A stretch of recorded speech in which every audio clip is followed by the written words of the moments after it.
भाई चुभने वाली बात बोलूंगा, अगर आपके फोन पे अभी यूट्यूब या टेलीग्राम का नोटिफिकेशन आता है कि एसबीआई पीओ 2026 नोटिफिकेशन आउट, तो उसके बाद आपका पहला इमोशन डरने वाला होगा या आपका पहला इमोशन एक्साइटेड होने वाला होगा। आप में से 90% बच्चे वो हैं जो इस समय बहुत ज्यादा डर जाएंगे, घबरा जाएंगे ये सोच के कि भैया हमारा तो मैक्सिमम सिलेबस अभी रहता है, मेरे वो फला फला टॉपिक की अभी क्लासेस रहती हैं, भैया क्वांट का वो अभी मैंने टॉपिक तैयार नहीं करा, इंग्लिश में तो भैया रीडिंग अभी अच्छे से नहीं कर पाया, भैया रीजनिंग में तो अभी तक पजल्स बनाने में बहुत ज्यादा समय लग जाता है।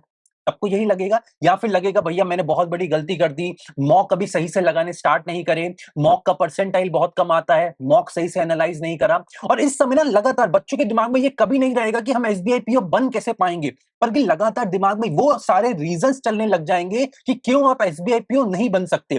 भैया सिलेबस कंप्लीट नहीं है, हमको कॉन्फिडेंस नहीं आता, भैया तैयारी सही से नहीं कर पाए, और सारे फेलियर के रीजंस दिमाग में घूमने लग जाएंगे। और लगातार मुझे होता है ना भाई, हम खुद को कोस रहा हूंगा कि भैया क्यों मैंने ऑनेस्टी के साथ, क्यों मैंने ईमानदारी से सही समय में तैयारी नहीं करी।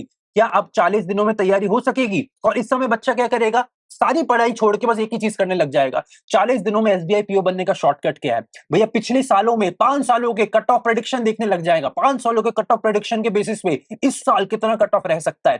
टेलीग्राम पे पूरा पूरा दिन भैया तुम बताओ तुम्हें क्या लगता है, क्या ये टीचर सही है, क्या ये अप्रोच सही है, और सारे बच्चे फिर इस समय में 40 दिन ऐसे ही निकल जाएंगे, पूरा का पूरा एग्जाम बर्बाद हो जाएगा। और एसबीआई पीओ में जो कॉन्फिडेंस लूज होगा, उसके बाद आईबीपीएस पीओ खराब करोगे, फिर एसबीआई जेए, आईबीपीएस क्लर्क, आरआरबी, एक एक करके हर एग्जाम खराब होने लग जाएगा। इसका एक सबसे बड़ा प्रॉब्लम पता है क्या, कि हमारी इस समय हम 90% छोड़ो, हम 10-20% की एफिशिएंसी पे काम कर रहे हैं। और ईमानदारी से बताइएगा, आप लोग ज्यादातर बच्चे ये बोलेंगे नहीं भैया हम तो 12 घंटे पढ़ाई कर रहे हैं, हम तो 14 घंटे पढ़ाई कर रहे हैं, पर क्या 12 घंटे और 14 घंटे का आउटपुट निकल रहा है? भैया मैंने 6 महीने में एग्जाम निकाला था, आप लोगों को सबको पता है, मैंने 6 महीना तैयारी करके बैंक का हर एग्जाम क्वालिफाई करा था। पर वो क्या 6 महीने में मैं 12-14 घंटा पढ़ रहा था? मैं शायद इससे भी ज्यादा पढ़ता था, पर मेरा हर एक मिनट, हर एक सेकंड 100% प्रोडक्टिविटी वाला समय होता था। इस समय क्या हो रहा है, इतना ज्यादा हमें इंटरनेट के हम आदी हो चुके हैं, रील्स के आदी हो चुके हैं, शॉर्ट्स के आदी हो चुके हैं, कि लगातार पढ़ने बैठते हैं, फोन उठाते हैं, ये सोच के पढ़ाई करेंगे, 1 मिनट में रील चालू हो जाती है, 1 मिनट में किसी का शॉर्ट्स देखने लग जाते हैं, और फिर एक के बाद स्क्रॉल करते करते कब 2-3 घंटे निकल जाते हैं पता नहीं चलता। हम ये सोचते हैं हम लाइब्रेरी जाके पढ़ाई कर रहे हैं, पर क्या लाइब्रेरी जाके सिलेबस खत्म हो रहा है, या वहां पे बस हम घंटे पूरे कर रहे हैं? और ज्यादातर बच्चों के साथ प्रॉब्लम ये हो रही है कि भैया द थिंग इज, बस घंटे खत्म हो रहे हैं, दिन पर दिन, एक एक दिन करके दिन खत्म हो रहा है, बट सिलेबस खत्म नहीं हो रहा, फाउंडेशन क्लासेस खत्म नहीं हो रहे, मॉक टेस्ट का कॉन्फिडेंस नहीं आ रहा। प्रॉब्लम ये नहीं है कि आप मेहनत नहीं करते, मैं हमेशा कहता हूं बच्चा, भैया तुम्हारी तैयारी में कमी नहीं है, तुम्हारे डायरेक्शन में कमी है। And the main issue is कि जब तक आप अपने डायरेक्शन का सुधार नहीं करेंगे, अगले 40 दिन 50 दिन कैसे निकल जाएंगे, कैसे एसबीआई पीओ का प्रीलिम्स एग्जाम आ जाएगा, आपको कुछ पता नहीं चलेगा। सबसे पहले अपनी तैयारी को एक डायरेक्शन देना स्टार्ट करिए, और वो डायरेक्शन तब तक नहीं आ सकता जब तक आप ये मान ले कि अगले 40-50 दिन मुझे एक ही रूटीन फॉलो करना है। मैं आपको अपना रूटीन बताता हूं, भाई आप लोगों को जान के हैरानी होगी कि मेरा रूटीन अकेले पढ़ाई का नहीं था भैया, मेरा रूटीन ब्रेकफास्ट का रूटीन, मेरा लंच का रूटीन, मेरा डिनर का रूटीन तक फिक्स था। भैया मैंने 1.5-2 साल लगातार एक ही ब्रेकफास्ट किया, डेली ओट्स।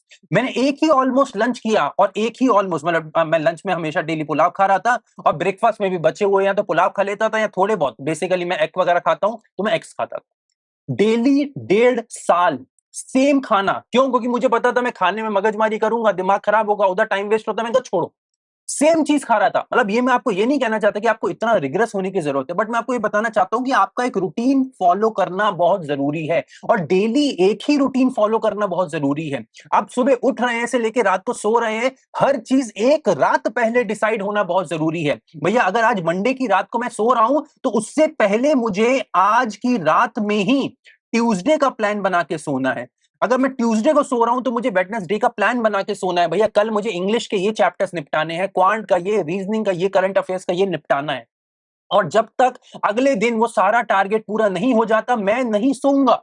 भैया चाहे फिर उसमें 10 घंटे लगे, 6 घंटे लगे, 12 लगे, या 24 घंटे क्यों ना लग जाए, टारगेट मतलब टारगेट। भाई अगले 40 दिन बचे हैं, आप मान लीजिए जलते हुए कोयले पे नंगे पैर चलने वाले 40 दिन है, जहां पे हर दिन आपको की अग्नि परीक्षा देनी है।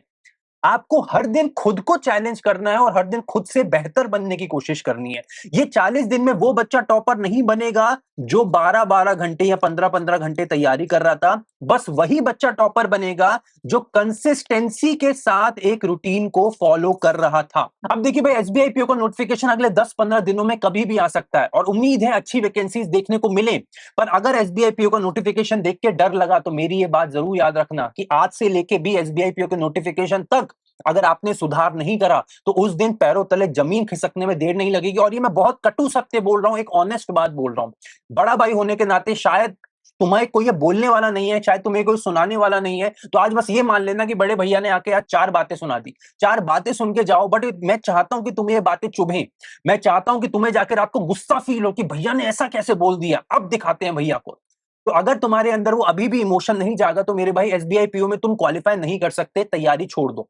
तुम अगले एग्जाम की तैयारी करो, तुम आईबीपीएस की तैयारी करो, या तुम क्लर्क एग्जाम की तैयारी करो, तुम आरआरबी की तैयारी करो। बट अगर आज भी तेरे अंदर खून नहीं खौला, इसका मतलब तू एसबीआई पीओ के लायक नहीं है। तो मैं फिर बोल रहा हूं, एसबीआई पीओ की तैयारी जलते हुए कोयले पे नंगे पैर चलने के बराबर है। वो तपस्या करने वाला बच्चा ही एग्जाम निकाल पाता है। तो अगर तुम्हें कॉन्फिडेंस है और तुम्हें लगता है भैया अब मैं करके दिखाऊंगा, अब मैं आपको साबित करके दिखाऊंगा कि भैया मैं एसबीआई पीओ बनूंगा या मैं एसबीआई पीओ बनूंगी, तो अगर तुम्हें मेरा चैलेंज मंजूर है तो नीचे कमेंट करके बताओ भैया, I will become SBI PO 2026 and let's see कितने बच्चों के अंदर अब वो कॉन्फिडेंस जागा है, वो आग जागी है कि भैया इस साल आपको चैलेंज देके दिखा रहे हैं कि एसबीआई पीओ बन के दिखाएंगे। मैं तुम्हारे कमेंट का वेट कर रहा हूं। और यार, तुम्हें कमी किस चीज की दी है? इंग्लिश में तुम्हें वो लेवल दे रहा हूं जो आज से पहले यूट्यूब पे किसी ने नहीं दिया।